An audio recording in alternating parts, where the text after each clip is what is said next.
Welcome everyone, this is Tactical Edge here, and today, before the drop of patch 1.3, we have a multiplayer battle between the Khorne army and the Slaanesh army in Total Warhammer 3. For the Khorne army led by yours truly here, well, this is a rather bizarre build, because we have a very non-meta pick of double skull cannons.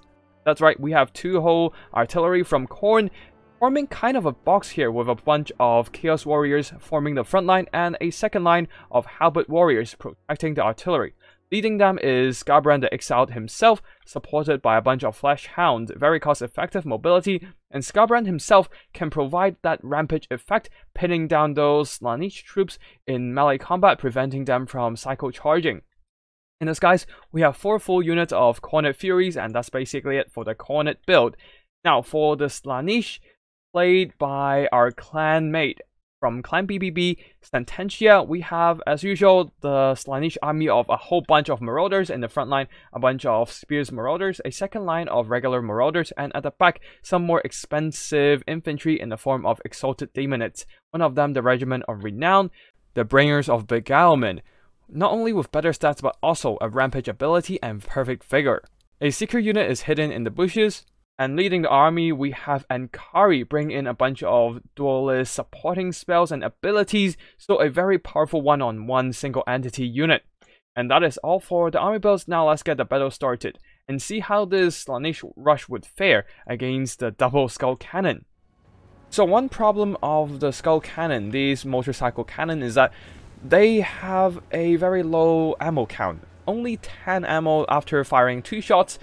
Well, every single missing shot would be rather impactful to them.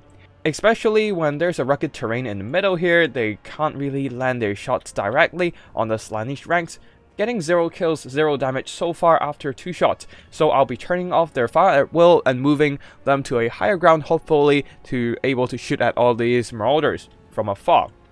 At the same time, I was pushing up Skarbrand the Exiled, hoping to bait in enemy charges and whatnot, and then respawn with a Flesh Hound attack, hopefully to try pin my opponents in place, but it's not working so far, as my opponent here just splitting their infantry, hoping to look for a flanking maneuver, and also trying to dodge away my Raging Breath attack, ripping apart one of the Marauders unit, getting some kills for Skarbrand. A Pavane of Slaanesh is dropped, hoping to rampage my Skarbrand the Exiled, but the rampage isn't working. I assume that's because Skarbrand is too healthy to be rampaged right now.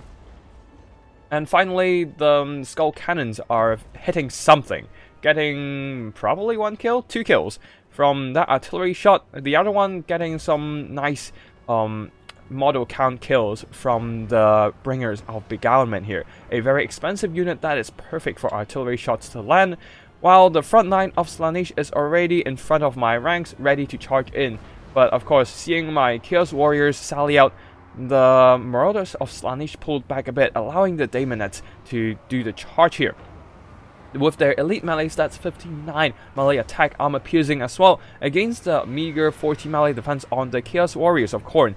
These poor warriors, Khorned tin cans, will be slaughtered in combat, especially when they are rampaged, unable to extricate themselves from combat. Well, and then Ankari is coming in for the party too.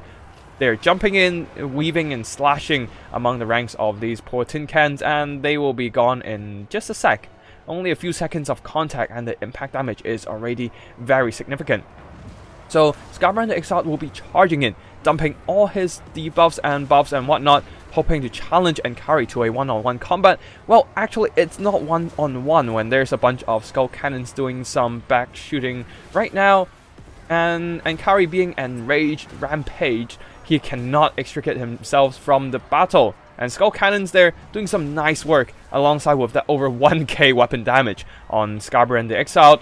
Ankari is going down fast. Before the rampage ability can even end, you can see his health just basically got melted. Then the legendary Slaanesh Great Demon is gone, and my opponent is in a pretty heavy back foot right now. The Daemonids are not making enough headway to shut down my halberds and the artillery, and the Marauders are no match for my warriors.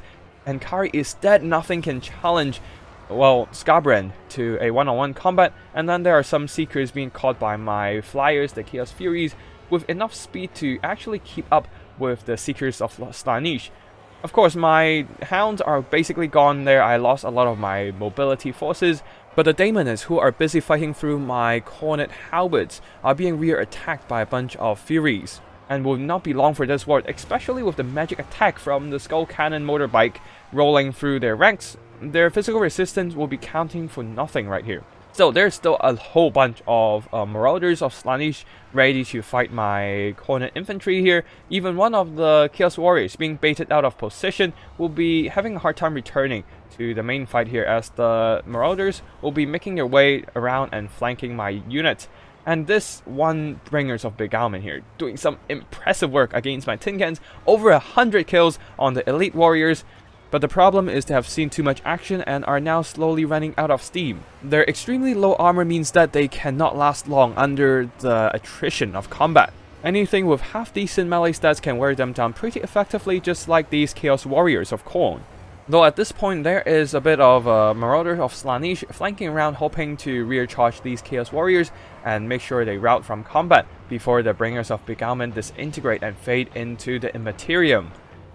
And at the back, finally, some Marauders Slaanesh who are kiting away my warriors have been making back to the front line here. But at this point, this might be too little too late. My Skull Cannons have recovered enough ammo to start firing again. This one's trying to get into position to fire. The Marauders are all extremely tattered except the ones that's been kiting the whole time, and army losses is hit for the Slaanesh army. Before we end the video, just want to say a big thanks to Sententia for playing against me. That was a good game that he put up, but unfortunately right now the matchup is really tilted against Slaanesh when they're fighting against Khorne. Anything with half-decent stats can basically punch them down, and at the game's current state they simply do not have the tools to deal with elite melee armies like Khorne. So you can see here Skarbrand getting some destructive value, dumpstering Ankari with the help of a couple Skull Cannons getting quite some values themselves, sniping out the most powerful melee unit in the entire Slaanesh army, and as a result they simply do not have anything to finish off the single entities on the Cornet side, especially with the Seekers being finished off by a bunch of Furies, being tied down, unable to utilize their cycle charging to the fullest.